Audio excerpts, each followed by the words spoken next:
Current bill తగ్గాలంటే ఫ్యాన్లు, AC, fridge వాడకంలో విద్యుత్ బిల్లు పెరుగుతుంది. దీన్ని తగ్గించాలంటే ఇళ్లలో ఎల్ఈడి బల్బులు వాడకం పెంచాలి. కొనేటప్పుడు రేటింగ్ చూడాలి. 5 స్టార్ రేటింగ్ ఉన్న ఉపకరణాల ధర ఎక్కువగా ఉన్నా అవి పవర్ బిల్లును బాగా తగ్గిస్తాయి. 24 డిగ్రీల ఉష్ణోగ్రత ఏసీని సెట్ చేసుకోవాలి. ఏసీలో టైమర్ సెట్ చేస్తే గది చల్లగా ఉన్నప్పుడు ఆటోమేటిక్గా ఆపై విద్యుత్ ఆదా అవుతుంది. రోజు ఇంటి పని మొదలు పెట్టండి. ఎలా?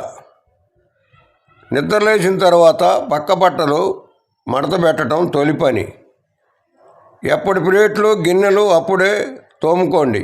రోజు బట్టలు ఉతకటం తప్పనిసరి చేసుకోండి. వాడే వస్తువులు మాత్రమే బయట పెట్టుకోండి. ఏదైనా సరిగా లేదు, శుభ్రంగా లేదు అనిపిస్తే అప్పుడే చేయండి. వాయిదాలతో పని మరింత పెరుగుతుంది. పనుల్లో కుటుంబీకులను కలుపుకోండి. రోజులో ఏదైనా పని మిగిలిపోతే రాత్రి పడుకునే ముందు తప్పక పూర్తి చేయండి.